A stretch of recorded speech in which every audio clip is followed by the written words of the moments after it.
Assalamualaikum warahmatullahi wabarakatuh. Selamat pagi Bu Vina dan teman-teman. Bagaimana kabarnya? Semoga selalu sehat ya.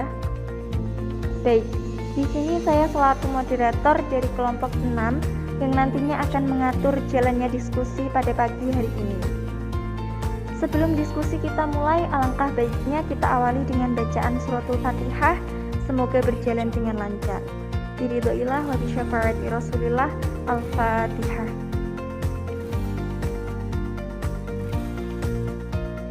Baik, terima kasih. Teman-teman, ini adalah presentasi terakhir dari kelompok 6, yaitu mengenai pengkajian kurikulum matematika sekolah menengah. Sebelumnya, izinkan saya memperkenalkan rekan-rekan saya. Yang pertama ada Mbak Anissa, NIM 42, yang akan menjelaskan tujuan pembelajaran matematika sekolah menengah. Yang kedua, ada Mbak Nita Silviana, NIM 48, yang nantinya akan menjelaskan perkembangan kurikulum matematika di Indonesia pada tahun 1968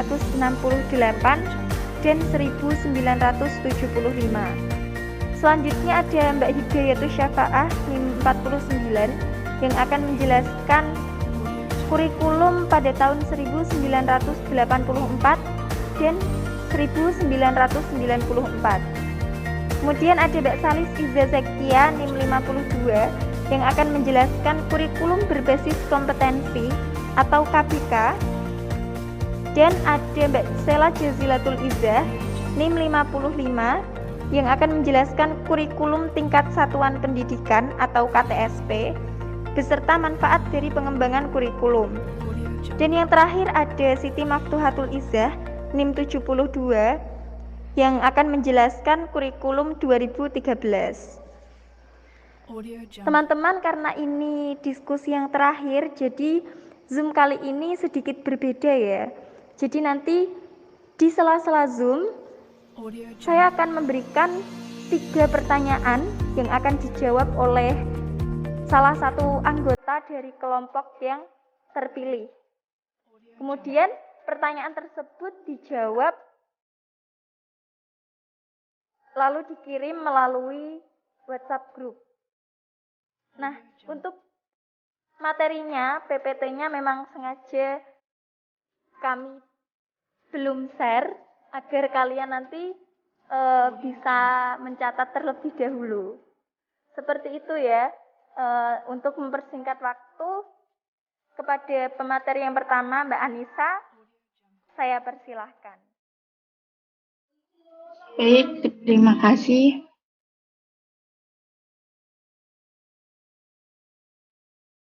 Di sini saya akan menjelaskan tentang tujuan pembelajaran matematika sekolah menengah.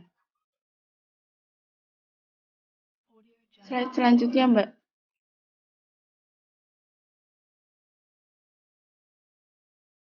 Yang pertama yaitu tujuan pembelajaran matematika sekolah menengah pertama.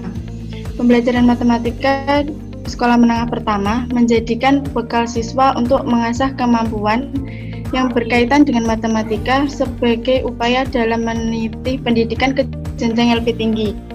Berdasarkan Permendikbud nomor 22 tahun 2016 mengenai tujuan pembelajaran matematika, yaitu yang pertama memahami konsep matematika, yaitu mendeskripsikan bagaimana keterkaitan antar konsep matematika dan menerapkan konsep atau logaritma secara efisien, luas, akurat, dan tepat dalam memecahkan masalah.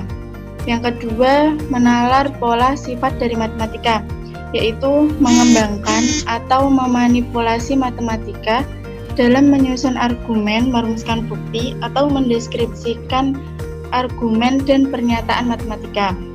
Yang ketiga, memecahkan masalah matematika, yaitu meliputi kemampuan memahami masalah, menyusun model penyelesaian matematika, menyelesaikan model matematika, dan memberi solusi yang tepat.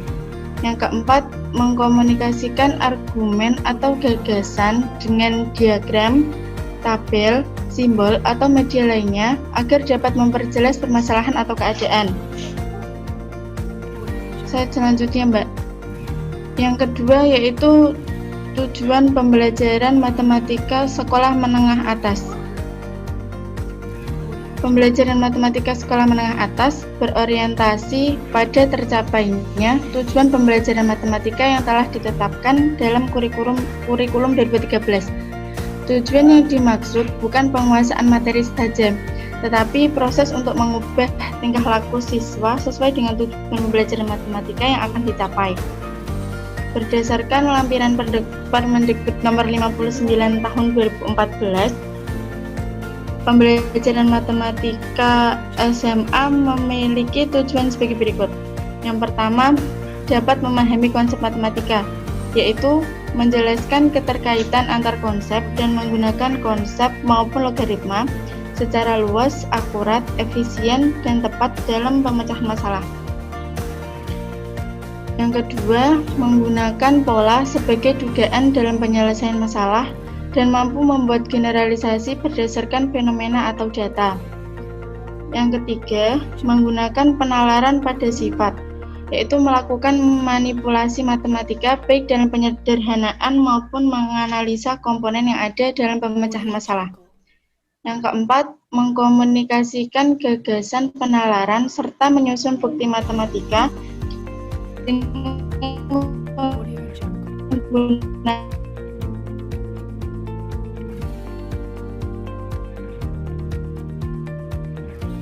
kalimat yang lengkap, simbol, jadi kegunaan matematika dalam kehidupan, yaitu memiliki rasa ingin tahu, perhatian, dan minat dalam mempelajari matematika, sikap ulet dan percaya diri dalam pemecahan masalah. Yang selanjutnya yaitu memiliki sikap dan perilaku yang sesuai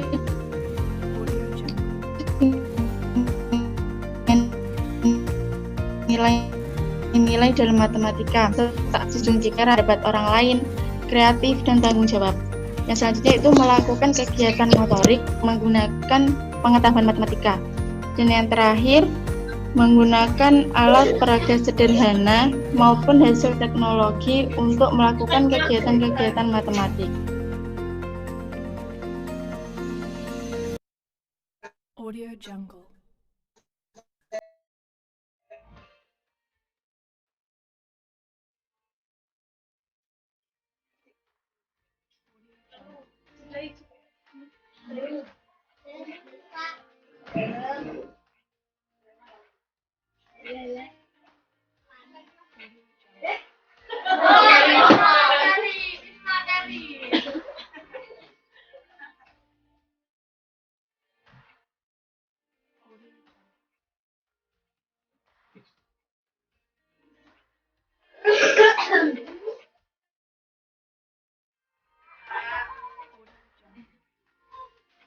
Baik, terima kasih kepada Mbak Anissa. Selanjutnya yaitu tentang perkembangan kurikulum matematika di Indonesia. Yang pertama ada kurikulum tahun 1968 akan dijelaskan.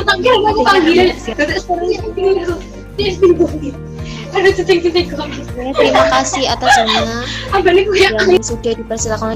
Bisa mendengar suara saya? Sudah bisa, Mbak Nita. Oke, lanjut Mbak, slide-nya Mbak.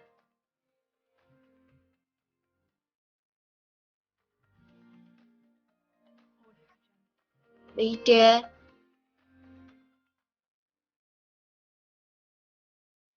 Lanjut selanjutnya Mbak.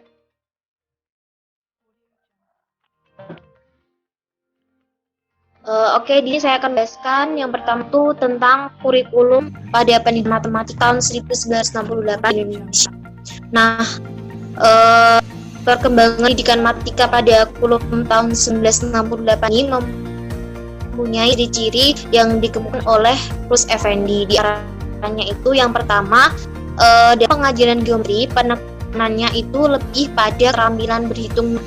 Misalnya, menghitung luas bangun geometri datar atau formal bangun geometri rumah. Itu bukan pada pengertian bagaimana rumus itu diperhitungkan atau diperoleh. Kemudian yang kedua itu dia lebih mengutamakan hafalan yang sifat itu mekanis daripada pengertian. Yang ketiga, program berhitung itu kurang perhatikan aspek kontinuitasnya dengan materi dan jenjang berikutnya, serta kurang terkait dengan dunia.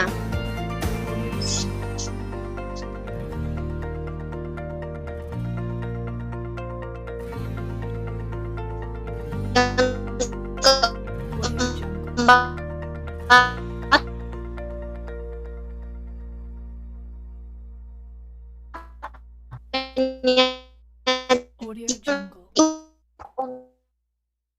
Untuk pelajaran matematika dimulai dari guru yang disertai dengan tanya jawab, kemudian disajikan contoh. Kemudian dilanjutkan dengan pengerjaan latihan yang sifatnya itu prosedural atau penggunaan rumus tertentu. Jadi pertama itu guru menyampaikan materi singkat mengenai bangun putar, terus bangun itu seperti apa, kemudian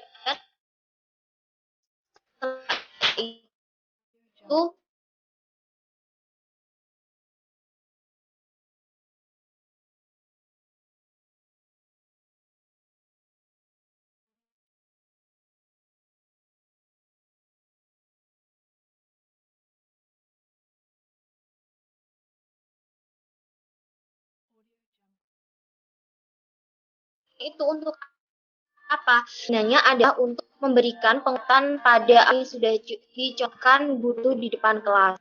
Adapun implementasi yang digunakan dalam kurikulum tahun 1968 ini adalah teori belajar dari benar. Nah, dari penjelasan tadi kita bisa simpulkan bahwa pada kurikulum matematika 1968 ini lebih menekan pada halannya akan dari bagaimana cara memperoleh hasil perhitungan itu, terus konsep itu dari suatu materi yang disajikan. Nah, inilah yang menjadikan alasan kurang efektifnya penerapan kurikulum tahun 1998 sehingga dilakukan perubahan kurikulum yang selanjutnya diterapkan, yaitu kurikulum 1995. Bisa difahami? Intinya itu Pak kurikulum tahun 1998 itu lebih menekan pada hafalan siswa, bukan pada cara memperoleh konsep atau pengertian dari suatu materi. Saya lanjut ya. Mbak Hida, slide-nya. Yang kedua itu kurikulum tahun 1975. Nah, menurut Rus Effendi, karakteristik pengajaran matematika pada kurikulum 1975 itu sebagai berikut. Yang pertama, terdapat topik baru yang berkenaan, di antaranya ada hubungan geometri, bidang ruang, fisika dan probabilitas, relasi, sistem numerasi kuno, dan penulisan langsung bilangan non-desimal. Nah, selain perkenalkannya materi-materi baru, diperkenalkan juga konsep-konsep baru seperti penggunaan himpunan, pendekatan pengajaran matematika secara spiral, juga pengajaran geometri itu dimulai dengan lingkungan. Yang kedua, terjadi pergeseran dari pengajaran yang menekankan pada hafalan ke pengajaran yang bersifat rutin. Yang ketiga, soal-soal diberikan lebih diutamakan yang bersifat masalah daripada yang bersifat rutin. Nah, kalau tadi pada kurikulum tahun 1968 dia lebih menekankan pada hafalannya. Nah, kalau kurikulum tahun 1975 ini dia lebih menekan pada bagaimana cara memecahkan sebuah masalah atau sebuah soal gitu ya. Selanjutnya ada kesinambungan penyajian belajar antara sekolah dasar dan sekolah lanjutan. Kalau tadi dalam kurikulum 1968 dia kan kayak tidak ada kelanjutannya, tidaknya misal dari SD diajari tentang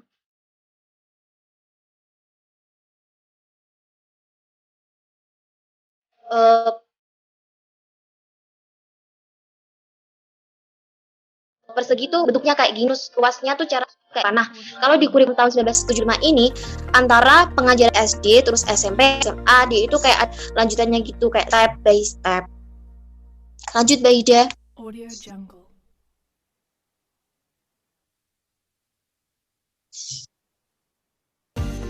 Mbak Ida. Audio Jungle. Kemudian ciri selanjutnya adalah terdapat penekanan pada struktur. Program pengajaran pada matematika modern lebih memperhatikan adanya keberagaman siswa. Audio Jungle. Terus terdapat upaya-upaya penggunaan istilah yang tepat. Ada pergeseran pengajaran yang berpusat pada guru ke pengajaran yang berpusat pada siswa. Nah, kalau tadi kan ajarannya dari guru, kayak ceramah gitu, siswanya cuma dikasih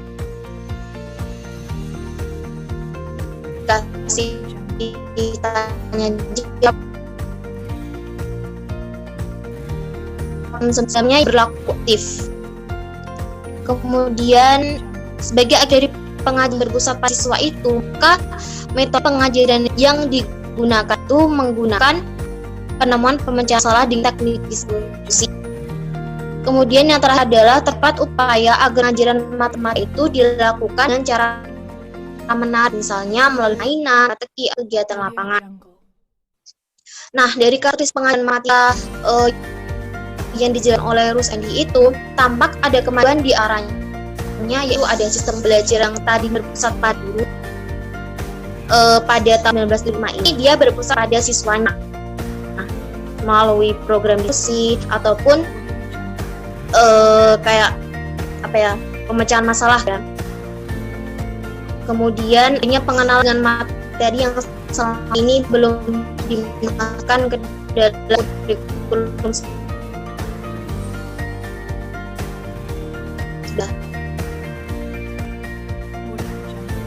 Nah, kalau 1968 tadi kan pada hafalan, lebih menekankan pada hafalannya. Nah, kalau pada kurikulum 1975 ini dia lebih menekankan pada pemecahan masalahnya.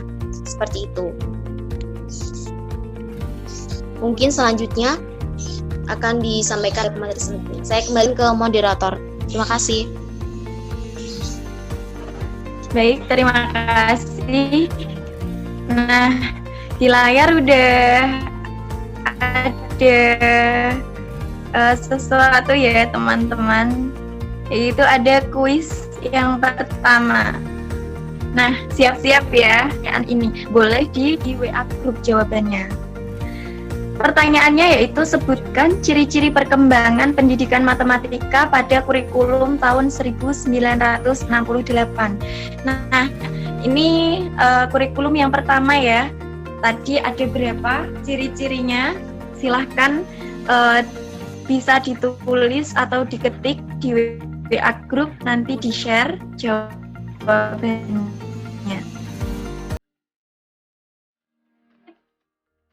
1 ditambah 8 ya. Berhubung nggak ada kelompok 8, jadi yang kelipatan 8 tak bagi 2 ya, kelompok 4. Oke, siap-siap ya yang kelompok 4 ya. Kelompok 4 ada Mas Aziz, Mbak Lain, Mas Danang, Mbak Rizka, Mas Erik, Mbak Mayriska, sama Mbak Risa. Mbak Mayriska ada? Halo, Mbak Mayriska.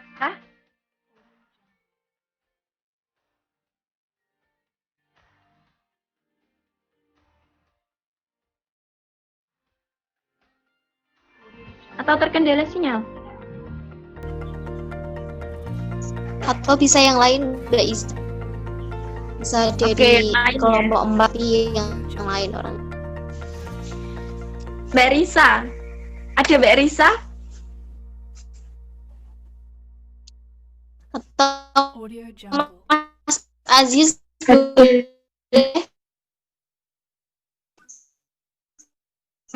Bisa di-share di WA group. Audio Jungle. Baik, kita lanjut. Oke, Mbak Risa.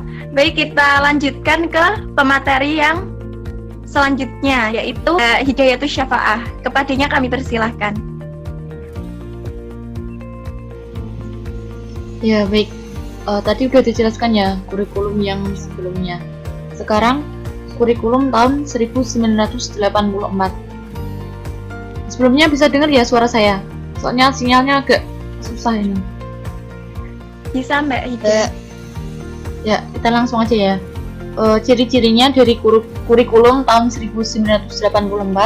Yang pertama, pembelajaran matematika dalam kurikulum 1984 lebih didominasi oleh pendekatan deduktif serta metode ekspositori dan demonstrasi.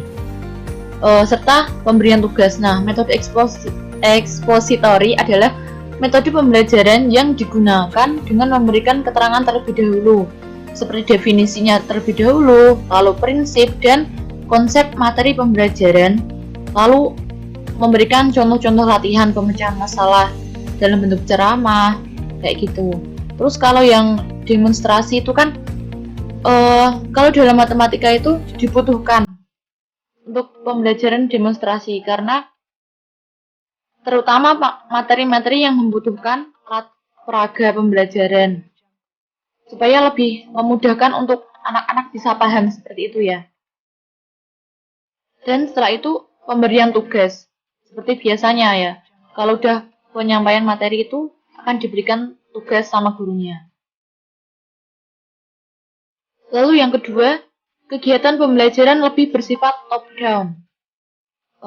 Tahu ya teman-teman top down ini?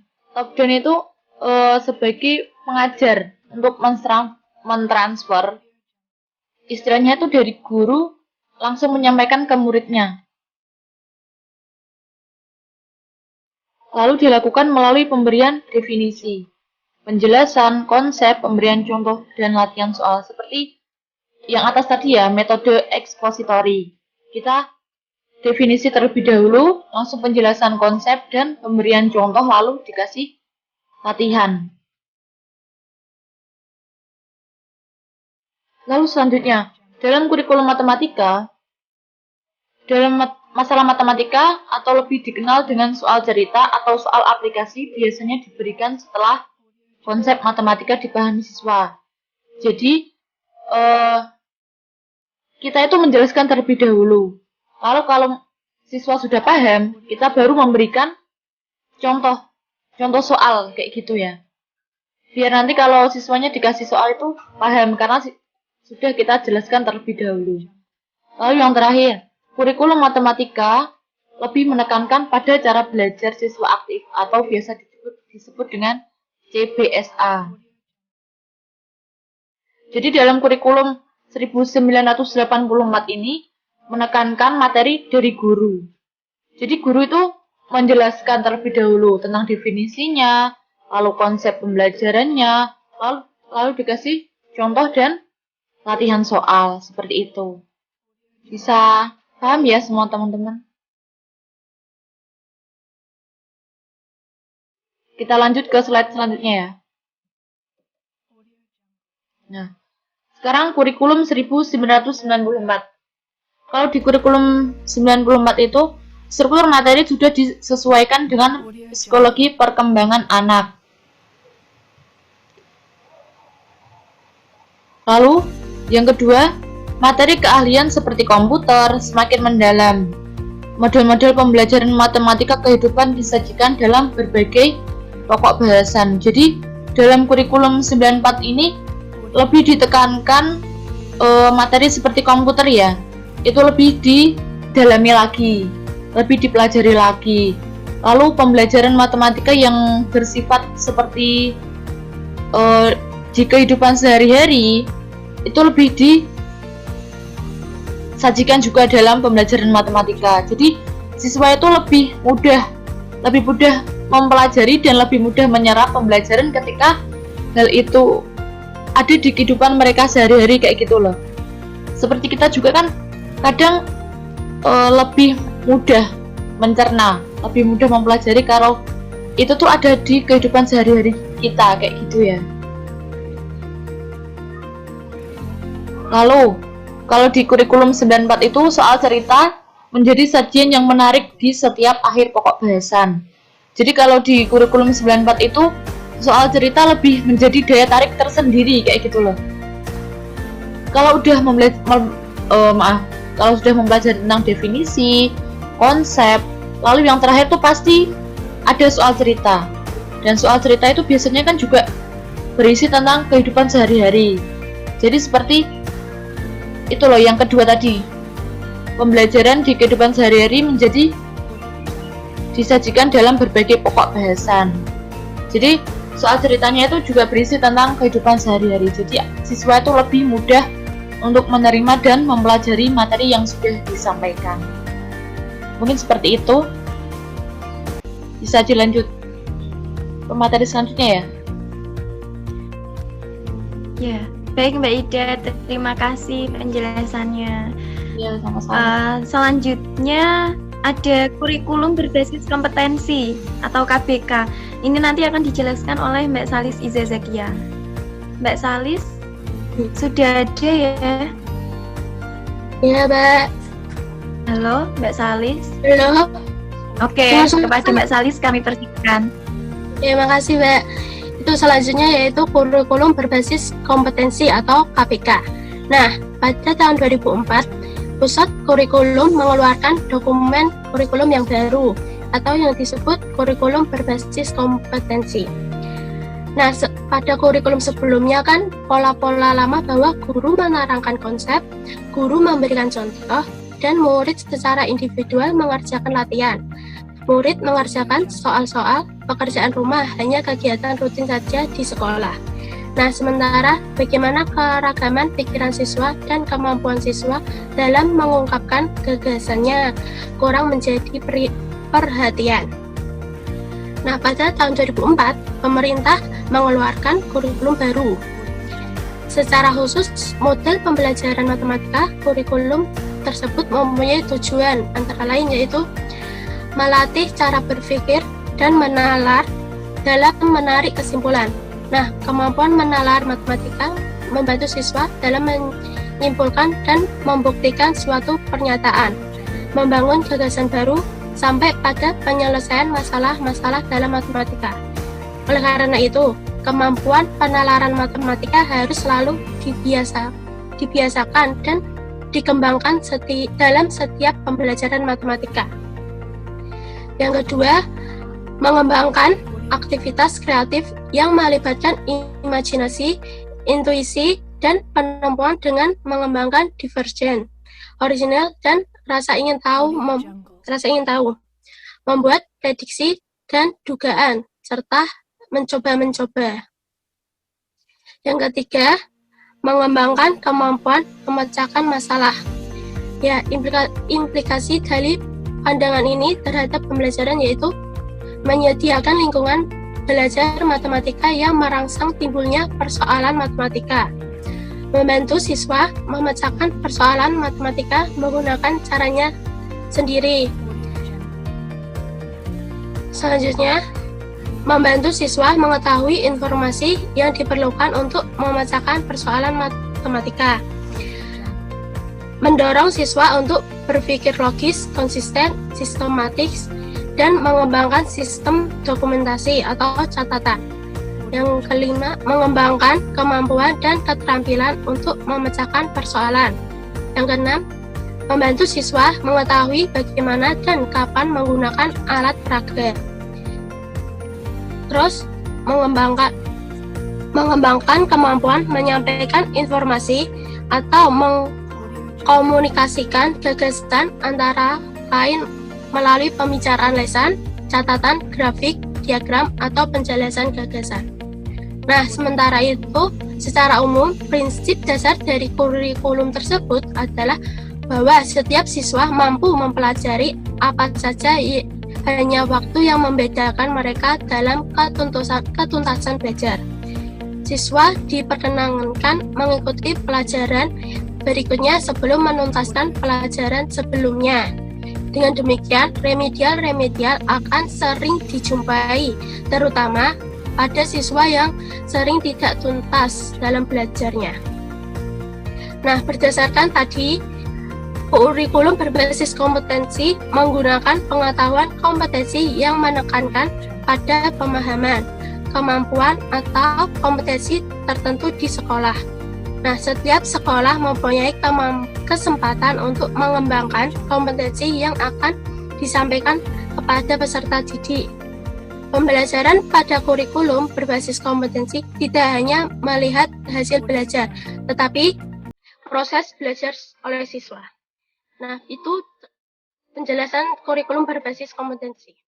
Selanjutnya, saya serahkan kepada Mbak Iza. Oke, terima kasih Mbak Salis atas penjelasannya. Nah, di layar sudah ada kuis yang kedua ya teman-teman. Siap-siap lagi ya. Untuk kuis yang kedua ini saya minta bantuan Mbak Risa.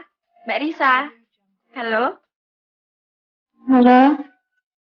Oke, Mbak Risa, silahkan tunjuk kelompok 1, 2, 3, pilih ya. Kelompok 1, 2, 3, atau kelompok 5. Karena ini tanggal 17, 1. Oke. Siap ya dari kelompok 1. Dari kelompok 1, saya menunjuk, benar, anggotanya ada Mbak Sumi, Mbak Umi, Mbak Septi, Mas Nasru, Mbak Isna, sama Mbak Amalia ya. Mbak Umi ada?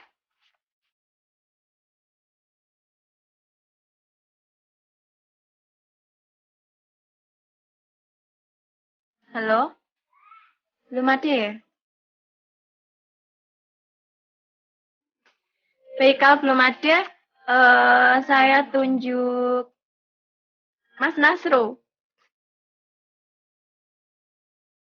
Mas Nasru ada? Audio Jungle. Ada.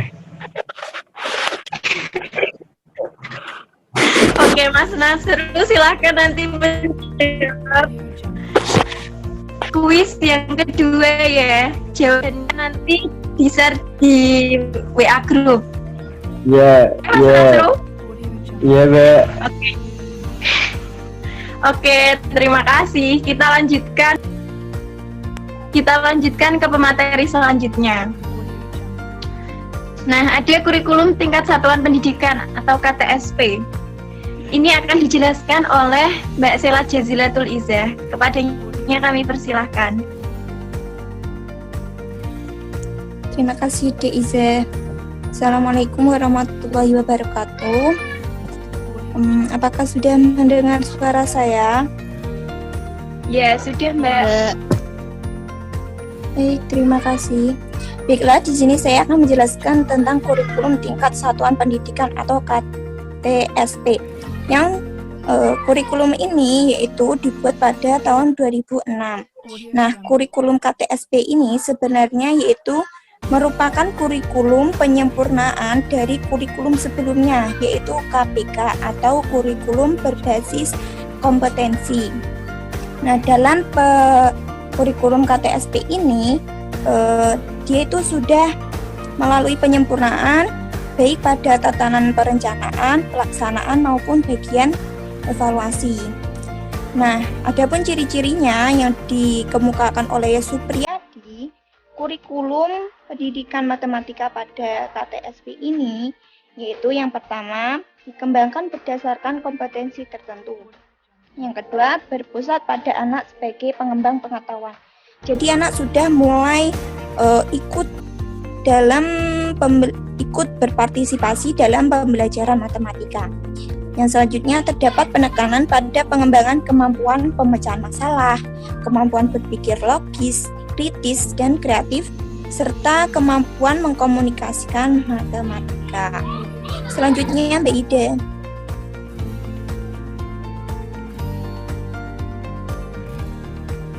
Nah, selanjutnya cakupan materi sekolah dasar itu dapat dibaca ada bilangan, geometri dan pengukuran, pengolahan data, pemecahan masalah, serta penalaran dan komunikasi. Adapun materi untuk SLTP itu bilangan, aljabar, geometri dan pengukuran, peluang dan statistika, pemecahan masalah, serta penalaran dan komunikasi. Sedangkan untuk SMU yaitu ada aljabar, geometri dan pengukuran, trigonometri, peluang dan statistika, kalkulus, logika matematika, pemecahan masalah, serta penalaran dan komunikasi. Jadi pada kurikulum ini tuh mencakup kompetensi dasar, materi pokok, dan indikator hasil pencapaian belajar. Kemampuan pemecahan masalah serta penalaran dan komunikasi itu tidak bahasan pokok tersendiri, tapi harus dicapai siswa melalui proses belajarnya dengan mengintegrasikan topik-topik tertentu yang sesuai dengan pembelajaran matematika. Baik, cukup sekian dari saya. Bisa diambil alih oleh Diza. Oke, terima kasih Mbak Jazil. Baik, selanjutnya yaitu pada kurikulum 2013 yang akan disampaikan oleh Siti Maftuhatul Izzah. Kepadanya kami persilahkan.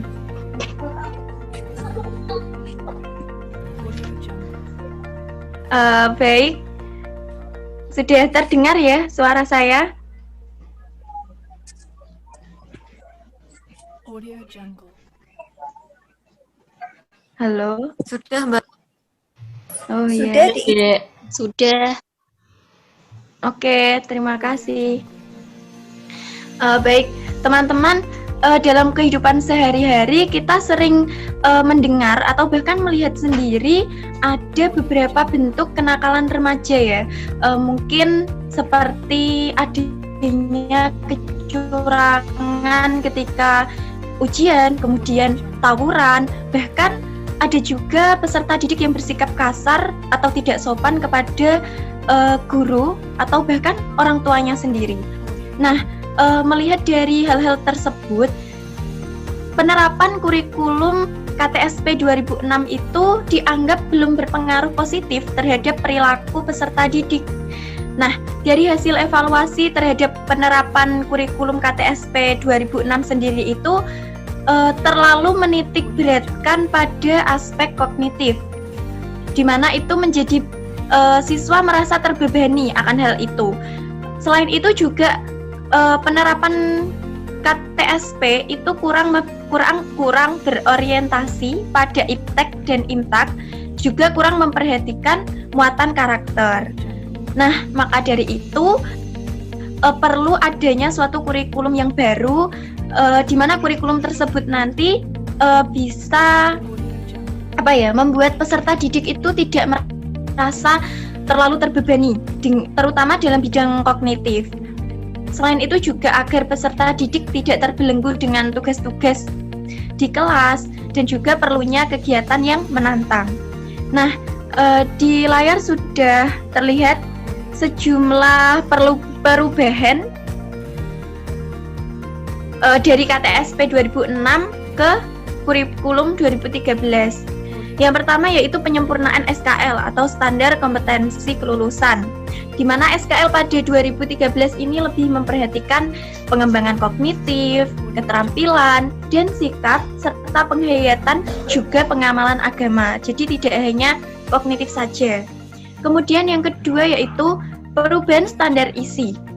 Nah, perubahan standar isi ini dengan kompetensi yang dikembangkan menjadi mata pelajaran dengan pendekatan tematik integratif.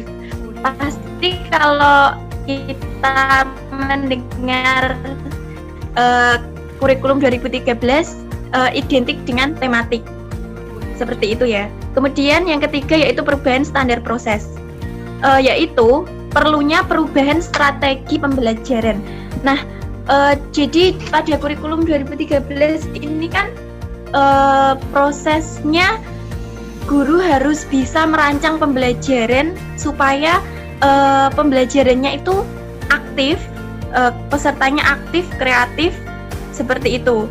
Nah, jadi di sini pemilihan strategi atau metode yang digunakan guru nanti akan menentukan keberhasilan dari tujuan pembelajaran tersebut. Kemudian yang keempat yaitu perubahan standar evaluasi. Nah, slide selanjutnya Mbak Hida.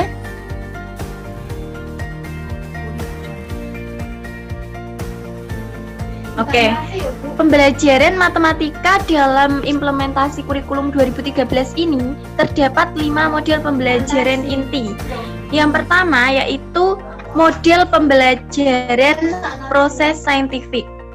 Nah, di sini siswa itu dituntut untuk menjadi seperti ahli sains.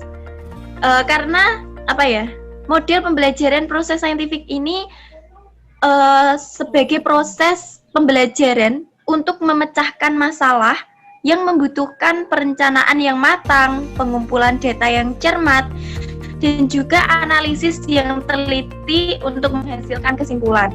Maka dari itu, siswa perlu dibina untuk peka terhadap fenomena-fenomena. Nah, tentunya dalam pembelajaran matematika tidak bisa seperti ahli sains mengamati terus meneliti. Tentunya langkah-langkahnya berbeda ya pada pembelajaran matematika. Nah, langkah-langkahnya dalam pembelajaran matematika sendiri pada model ini yaitu yang pertama mengamati. Mengamati di sini dalam artian mengamati fakta matematika. Misalnya dalam materi volume bola itu kan dapat dilakukan pengukuran dengan menghubungkan volume kerucut dan volume setengah bola. Jadi di sini siswa melakukan percobaan dan pengamatan secara langsung terhadap objek benda tersebut. Kemudian langkah yang kedua yaitu menanya. Nah, di sini dalam artian berpikir divergen. Tentunya untuk memunculkan pemikiran yang divergen itu perlu adanya pancingan pertanyaan. Jadi guru harus bisa memancing siswanya untuk bisa berpikir divergen. Seperti itu. Yang ketiga yaitu mengumpulkan informasi. Nah, mengumpulkan informasi di sini tidak harus benda yang konkret. Dalam matematika itu bisa mengumpulkan informasi berupa konsep, teorema, atau sifat-sifat yang mendukung. Misalnya, kita mau membuktikan rumus tangen A plus B. Nah, tentu kita membutuhkan konsep trigonometri, sinus, kosinus, dan tangen. Kemudian yang keempat yaitu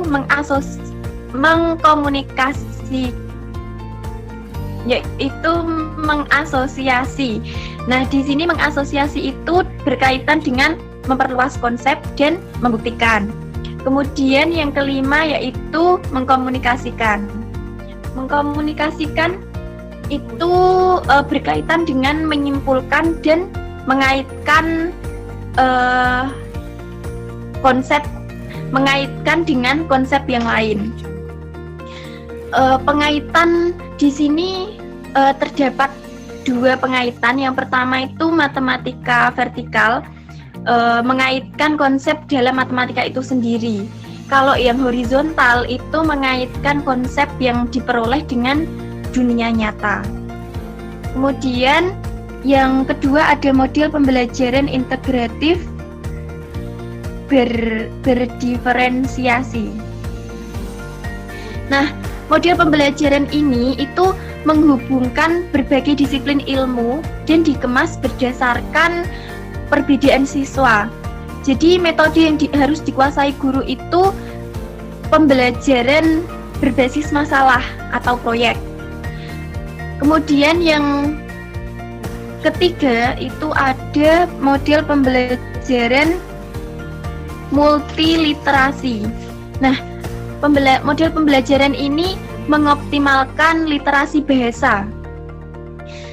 Jadi meliputi membaca, menulis, menyimak, dan berbicara. Misalnya terdapat pada soal cerita, itu kan kita harus tahu dulu apa yang diketahui, apa yang ditanyakan, kemudian cara menyusun kalimat matematikanya, dan menyelesaikan kalimat matematikanya. Kemudian yang keempat ada model multisensori. Model ini mengoptimalkan panca indera. Nah, dalam pembelajaran matematika ini kan tidak semua dapat diperagakan. Jadi dalam penggunaan panca indera ini tidak bisa langsung semua. Mungkin kita menggunakan panca indera penglihatan saja atau pendengaran dengan perabaan saja, seperti itu. Dan yang terakhir ada model pembelajaran kooperatif. Kooperatif berarti kerjasama. Nah, mungkin misalnya dalam pembagian tugas-tugas kelompok, seperti itu. Lanjut, Mbak Ida.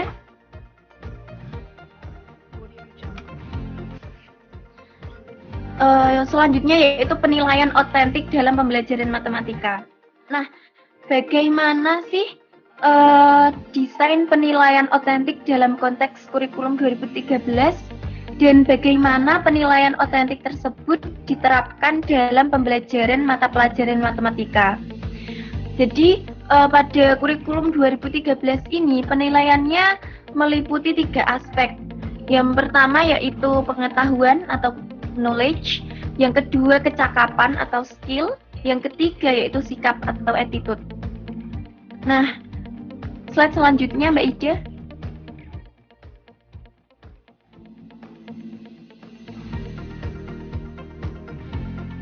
Mbak Ida. Oke. Penilaian pembelajaran dengan problem based learning atau pembelajaran berbasis masalah. Ini dapat dilakukan dengan evaluasi diri atau self assessment dan peer assessment. Assessment itu apa? Self assessment itu penilaian yang dilakukan pelajar sendiri terhadap usaha-usaha dan hasil pekerjaannya. Nah, dari sini ada dampak positif dari penilaian self assessment, yaitu karena peserta ini diberi kepercayaan untuk dirinya, maka dapat menumbuhkan rasa percaya diri kepada peserta didik itu sendiri. Kemudian yang kedua, peserta didik dapat introspeksi dirinya sendiri terhadap kekuatan dan kelemahannya. Yang ketiga, peserta didik dapat melatih, mendorong, membiasakan untuk berbuat jujur dan objektif. Kemudian ada peer assessment, yaitu penilaian di mana pelajar ini berdiskusi untuk memberikan penilaian terhadap upaya dan hasil penyelesaian tugas-tugas baik secara mandiri maupun kelompok.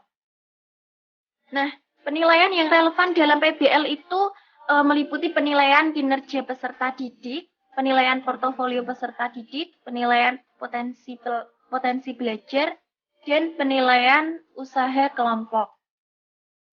Lanjut, Mbak Ida. Kemudian ada penilaian berbasis proyek. Jadi ini penilaiannya itu untuk mengetahui kemampuan penyelidikan, kemampuan mengaplikasikan, dan kemampuan menginformasikan terhadap peserta didik secara jelas.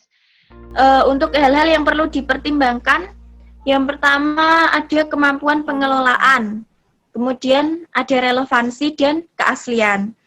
Kemudian yang terakhir yaitu ada penilaian discovery learning.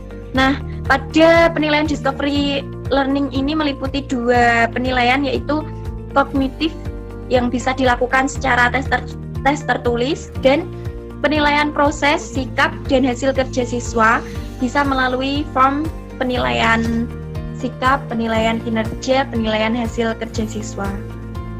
Mungkin cukup itu dari penjelasan kurikulum 2013. Selanjutnya, ini yang ketiga ya, akan disambung kembali oleh Mbak Sela Jazilatul Izzah. Kepadanya kami persilahkan.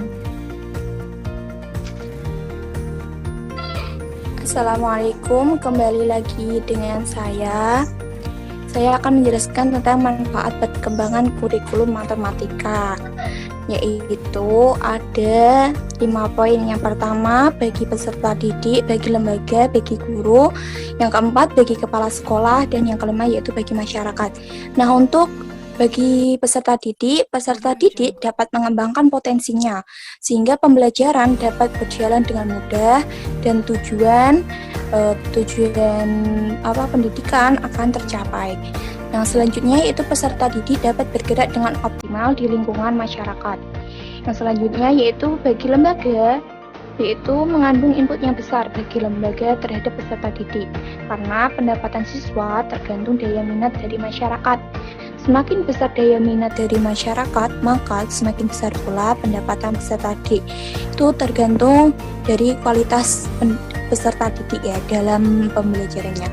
Kemudian bagi guru menjadi pedoman dalam merencanakan dan melaksanakan tugas mendidik, melatih, dan mengajar. Selanjutnya yaitu menjadi pedoman dalam merencanakan dan melakukan evaluasi terhadap perkembangan daya serap peserta didik terhadap pengalaman belajar yang telah disajikan. Next, Mbak Hida. Selanjutnya itu bagi kepala sekolah. Bagi kepala sekolah menjadi pedoman dalam melakukan tugas-tugas sebagai administrator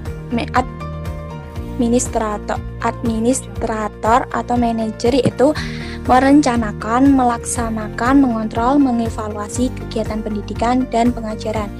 Dan sebagai supervisor yaitu pengawasan dan bimbingan perencanaan dan pelaksanaan pendidikan dan pengajaran dalam rangka memaksimalkan pencapaian tujuan pendidikan dan pengajaran di sekolah tersebut.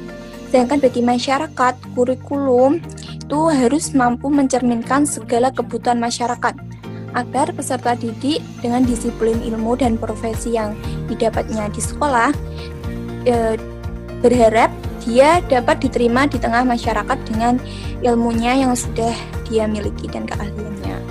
Cukup sekian dari saya, terima kasih. Baik, terima kasih Mbak Jazil. Nah, ini adalah kuis terakhir, yaitu kuis ketiga. Saya minta bantuan Mas Nasro. Halo Mas Nasro.